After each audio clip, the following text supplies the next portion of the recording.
สาวลาวฝากถึงเบาไทยว่าสิรับได้บ่อ่าบ่รังเกียจบ่สาวลาวอยู่ให้อยู่นาเลี้ยงเป็ดเลี้ยงไก่อืมใช้ชีวิตบ้านๆหาอยู่หากินตามทุ่งไร่ทุ่งนาตามห้วยตามคลองเบาไทยสิรับได้บ่พี่น้องเอ้ยเอาไปเบิ่งนำกันพี่น้องรังเกียจอยู่บ่ผู้สาวเลี้ยงเป็ดเลี้ยงไก่นี่ประกาศถึงผู้บ่าวไทยถ้าอยากได้แฟนสาวลาวนะช่วงนี้ฮอดฤดูไถให้ไถนาแล้วเนาะเป็นหยังผู้บ่าวฝั่งไทยคือมักแต่คนงามๆคนค่าดองแพงๆอีหล่านี่นะค่าดอง10 ล้านบ่มักบ่แต่ว่าถ้ามีผู้บ่าวฝั่งไทยที่ดุมันมักเฮ็ดไร่เฮ็ดนาเนาะ มาอยู่นำบ้านอีหลานี่ช่วงนี้ฤดูเฮ็ดไร่เฮ็ดนาอีแม่เพิ่นก็อยากได้ลูกเขยมาช่วยไถนาเพิ่นบอกว่าถ้าไถนาเป็นน่ะค่าดองบ่เอาก็ได้สิมีอยู่บ่ผู้บ่าวฝั่งไทยนี่บ่แม่นมีแต่แบบคนที่เพิ่นเฮ็ดงานอยู่ห้องแอร์นั่งตากแอร์อยู่บ่เนาะคือสิบ่มีดอกเนาะคนที่แบบเฮ็ดไร่เฮ็ดนาเป็นน่ะแต่ว่าถ้ามีนะแม่อีหล่าบอกว่าบ่ต้องจ่ายเลยค่าดองบ่ต้องให้ค่าดองอีหล่าเพียงแค่มาเฮ็ดไร่เฮ็ดนาช่วยพ่อช่วยแม่อีหล่าก็พอ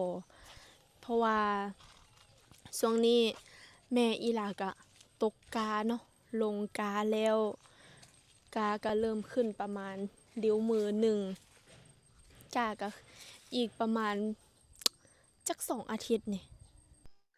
สบายดีสวัสดีพ่อแม่พี่น้องสุขทุกคนเด้อทางฝั่งไทยฝั่งลาวเนาะ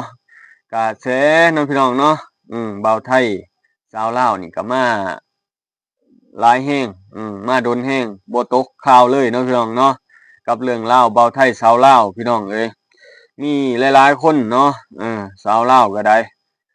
บ่อยากเป็นพี่น้องกับคนไทยได้พี่น้องบ่อยากเป็นพี่น้องกับเบาไทยแหละได้พี่น้องเอ้ยซุมื้อนี้อยากเป็นแฟนอยากเป็นแฟนเบาไทยได้พี่น้องแต่ว่าเบาไทยก็ต้องเป็นบ่าวอีหลีแหน่เด้อเนาะบ่แม่นว่าเบาเฒ่า เว้ากล้องเห็นมาหลายนี่เบาเฒ่านี่ป๊าดโธบ่ธรรมดาเลยเนาะเห็นผู้สาวซ้ำน้อยนี่สร้างเผือกในบ้านป่านี่จะแม่นมักหลายเขาว่าติดต่อให้แหน่เบากล้องเอ้ยเขาว่าโอ้ยทางนี้ก็จักสิว่าจั่งใดเนาะพี่น้องเนาะเออก็อยากติดต่อให้อยู่แต่ว่าบางคนนั่นคือเบากล้องเว้าหั้นแหละอายุ50-60พู้นอยากได้ผู้สาวซ้ำน้อย19บัดว่าโอ้ยหาบ่ได้แล้วคันว่าหาได้บ่ก้องสิเอาเองเท่านั้นแหล้วเนาะคนงามๆคนเป็นตาแพงจะเอาเองซ้ำแหละพี่น้องเอ้ยนี่พี่น้องเอ้ยมีแต่ว่าถ้าว่ารักแพงกับสาวลาวจริงๆก็ต้องรับการเป็นอยู่เขาให้ได้พี่น้องคือมันมีความลำบากแรงได้ถ้าว่าเขามาอยู่อ่าบ้านถ้าได้กันแล้วเขามาอยู่บ้านเขาอยากมาอยู่บ้านเขาเองนี่พี่น้องสิดำรงชีวิตต่อได้แนวใดเนาะการเป็นอยู่การกินการทำมาหากิน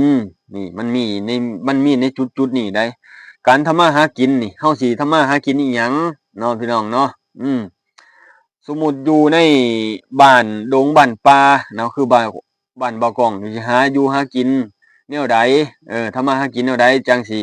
เลี้ยงเกือครอบครัวได้เนาะพี่น้องเนาะแล้วบัดตานี้การอยู่การกินแล้วพี่น้องสิกินได้บ่คือตามบ้านนอกบ้านนาเฮานี่กินกบกินเขียดกินหน่อหมอกหน่อไม้ไปนี่พี่น้องสิกินได้บ่เนาะการอยู่การเช้ามันบ่ได้สะดวกสบายสิอยู่ได้บ่เนาะพี่น้องเนาะต้องบอกพ่อแม่พี่น้องทางฝั่งไทยบ่าวไทยเนาะถ้าว่ามักสาวลาวอยากมาอยู่สาวลาวเรื่องความสวยความงามน่ะมันก็งามแบบบ้านๆบ่ได้ตบได้แต่งเนาะพี่น้องเนาะแป้งครีมมันก็บ่ค่อยได้เข้าถึงคือสาวลาวเพิ่นก็งามแบบธรรมชาติพี่น้องเอ้ยแต่ว่าบ่ก้องอยากตักอยากเตือนเนาะก็คือการอยู่การกินการทำมาหากินถ้าว่าเขาไปอยู่นำเฮาเนี่ยก็ดีเนาะถ้าว่าเขามาอยู่บ้านเฮาแล้วมันสิยากพี่น้องเขามาอยู่บ้านเขาเองน่ะนะมันสิยากเฮาสิดำรงชีวิตเลี้ยงเกลือเขาแนวใดหั้นนะพี่น้องบ่แม่นว่านี่คือที่เพิ่นให้บ่ก้องติดต่อสาวให้น่ะคือเพิ่น อายุหลายแล้วเพิ่นก็มีสมบัติของเพิ่นนั่นแหละพี่น้องบางคนก็อยากมาใช้ชีวิตบั้นปลายชีวิตแบบแบบบ้านๆอยากอยู่ตามไร่ตามนาเฮ็ดโคกหนองนาบ่เออปลูกฝังเลี้ยงสัตว์บ่เพิ่นว่านะวางรากฐานชีวิตไว้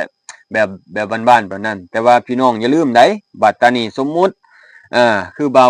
ไทยเพิ่นอายุหลายเนาะที่เป็นข่าวเป็นเรื่องเล่าวกันมามันอยากเรื่อยๆนั่นแหละพี่น้องเรื่องเล่าวที่แบบ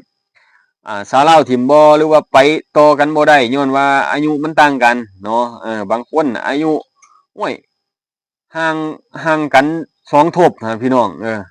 ห่างกัน2รอบผู้ก็มี3รอบผู้ก็มีมาเอากันน่ะมันเลยอยู่นำกันบ่ได้ในจุดๆนี้นะฝากเตือนพ่อแม่พี่น้องฟังไทยเนาะพี่น้องเนาะ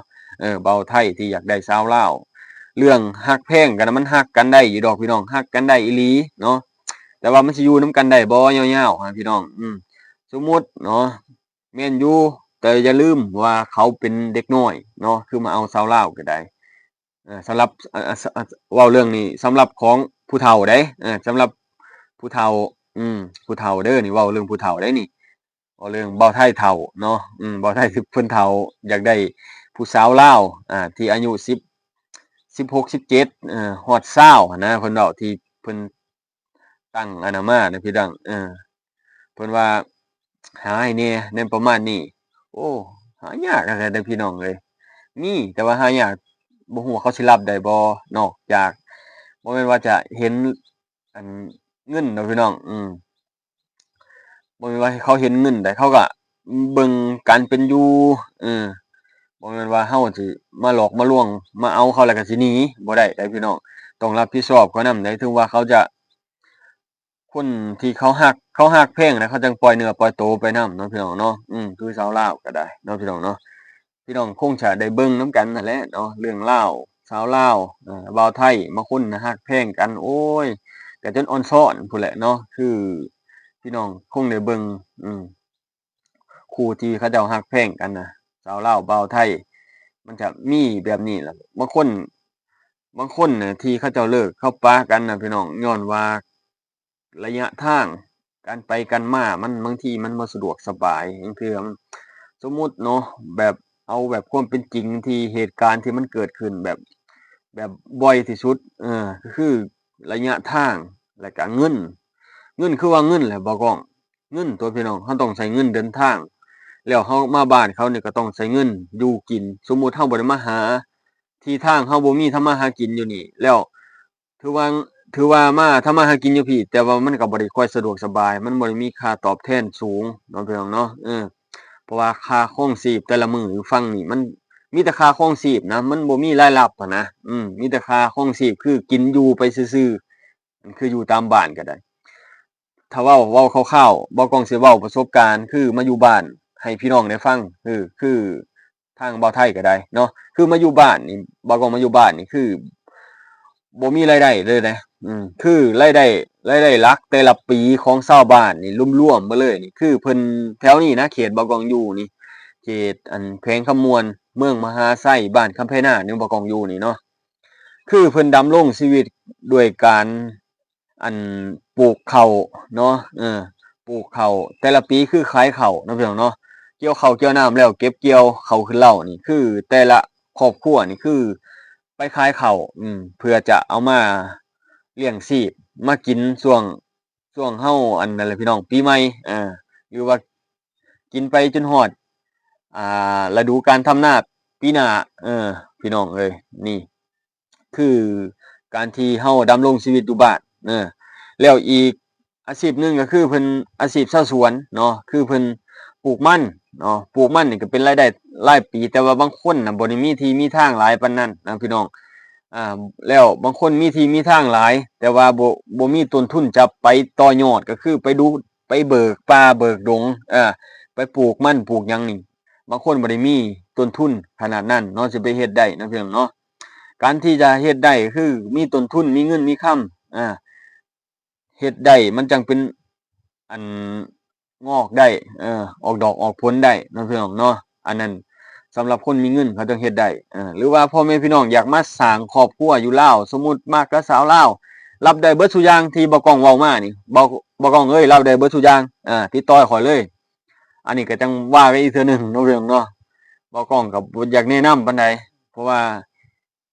คือว่าความรักความแพงกันมันก็ต้องเป็นเรื่องของคนสองคนที่เขาเว้ากันเนาะพี่น้องเนาะเขาจะเว้ากันแนวใดเนาะรักแพงกันแนวใดแล้วก็เป็นวาสนาของแต่ละคนสมมุติมักสาวลาวก็ค้นหาเองแหละพี่น้องเอ้ยให้มันถูกกับสเปกของเฮามันถูกกับความมักของเฮาของคนสองคนมักกันถ้าว่าเฮาเป็นสื่อกลางสมมุติผิดเถียงกันเด้บัดตานี้บ่กล้องมาเว้าให้ข้อยดูนี่